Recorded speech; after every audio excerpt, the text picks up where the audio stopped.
Bine ne-am regăsit, dragi prieteni! Subiectele analizei noastre de astăzi sunt: Putin exagerează pierderea forțelor armate ucrainene din Kursk pentru a-și justifica incapacitatea de a le recâștiga. Israelul a atacat azi noapte Iranul, au fost anihilate speranțele nucleare ale Ayatollahului, oare? Și mai discutăm despre cum tratează președintele Zelensky trădătorii, despre încercarea șefului ONU de a drege busuiocul după ce s-a plecat în fața lui Putin la summitul BRICS. Este acum tratat de către președintele Zelensky așa cum merită, ca un gherțoi ce este. Analiștii Institutului pentru Studiul Războiului consideră că Putin exagerează în mod deliberat statisticile privind pierderile forțelor armate ucrainene din regiunea Kursk pentru a justifica incapacitatea forțelor sale militare, forțelor rusești, de a elibera regiunea. În raportul lor, analiștii notează că Putin exagerează progresul Rusiei în regiunea Kursk, probabil într-o încercare disperată de a asigura publicul intern cu privire la capacitatea armatei rusești de a suprima incursiunea Ucrainei în regiunea rusă. Analiștii și-au amintit declarația lui Putin către mass media rusă despre cei 2000 de soldați ucraineni presupus blocați în regiune. Cu toate acestea, după cum se menționează în raportul Institutului pentru Studiul Războiului, Ministerul Rus al Apărării nu a raportat public despre presupusa infiltrare de succes a trupelor rusești în unele poziții ucrainene din regiunea Kursk.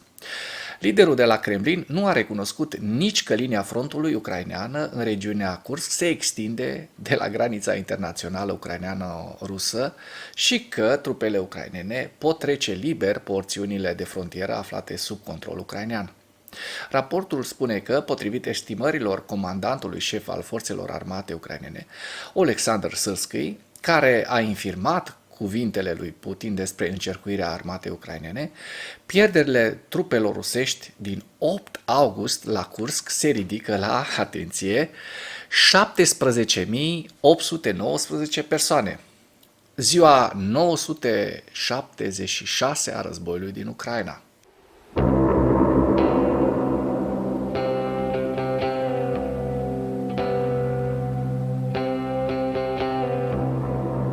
Potrivit statului major al forțelor armate ale Ucrainei, în dimineața zilei de 26 octombrie 2024, pierderile totale în lupta ale Rusiei de la începutul invaziei neprovocate asupra Ucrainei se ridică la aproximativ 687.600 de militari.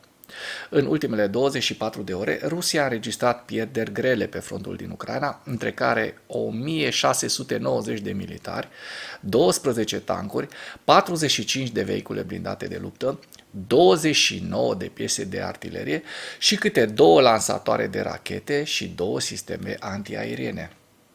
Israelul a lansat un atac împotriva Iranului în dimineața aceasta de 26 octombrie. Acesta este un răspuns direct la atacul masiv cu rachete balistice din 1 octombrie. Acest lucru se precizează în declarația armatei israeliene. În acest moment, forțele de apărare ale Israelului, IDF, efectuează lovituri de precizie asupra țintelor militare din Iran, se arată în mesaj. Într-o declarație, forțele de apărare ale Israelului au acuzat Iranul de atacuri neîncetate care au continuat luni de zile, precum și de sprijinirea grupurilor care trag frecvent asupra teritoriului israelian. Ca orice altă țară suverană din lume, statul Israel are dreptul și datoria de a răspunde. Capacitățile noastre defensive și ofensive sunt pe deplin mobilizate, a declarat IDF. Publicația locală ISNA News Agency informează despre exploziile de la Teheran. La 4 ore după ce Israelul a raportat oficial exploziile, forțele de apărare israeliene au declarat că IDF a finalizat răspunsul Israelului la atacurile Iranului. Pot confirma acum că am finalizat răspunsul Israelului la atacurile Iranului asupra Israelului. Am efectuat lovituri țintite și precise asupra țintelor militare din Iran, prevenind o amenințare directă la adresa statului Israel, a declarat purtătorul de cuvânt al IDF, Daniel Hagari. Această amenințare directă se poate referi chiar la locațiile unde iranienii dezvoltă arma nucleară și, bineînțeles, a locurilor de unde Iranul a lansat lovituri cu rachete și drone asupra statului Israel acum 25 de zile. I-au adăugat că dacă Iranul atacă din nou Israelul, atunci răspunsul va fi și mai mare. Sunt convins. Dacă până în acest moment ai găsit informații utile în material, contribuie cu un like și cu o distribuire a acestui videoclip pentru a ajunge la cât mai multă lume.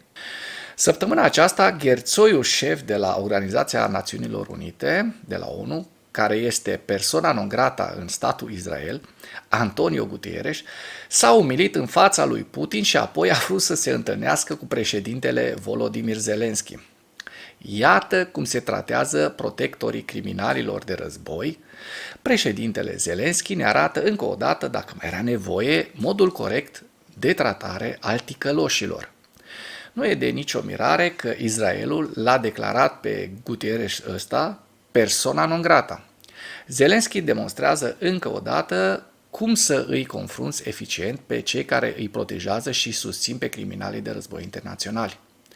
Zelensky a refuzat să se întâlnească cu secretarul general al ONU, Antonio Guterres, în timpul vizitei acestuia în Ucraina, după ce Guterres a participat la summitul BRICS din Rusia, unde s-a plecat în fața criminalului de război Putin. Hai sictir, Guterres, demisia gherțoiule! În ceea ce urmează vă prezint un slide cu evoluția de ieri a celor mai importante fronturi din Ucraina și cu principalele știri din presa ucraineană. Hărțile sunt creația Institutului pentru Studiul Războiului.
Mulțumesc pentru vizionare. Dacă vrei să susții acest canal, abonează-te la Animatura.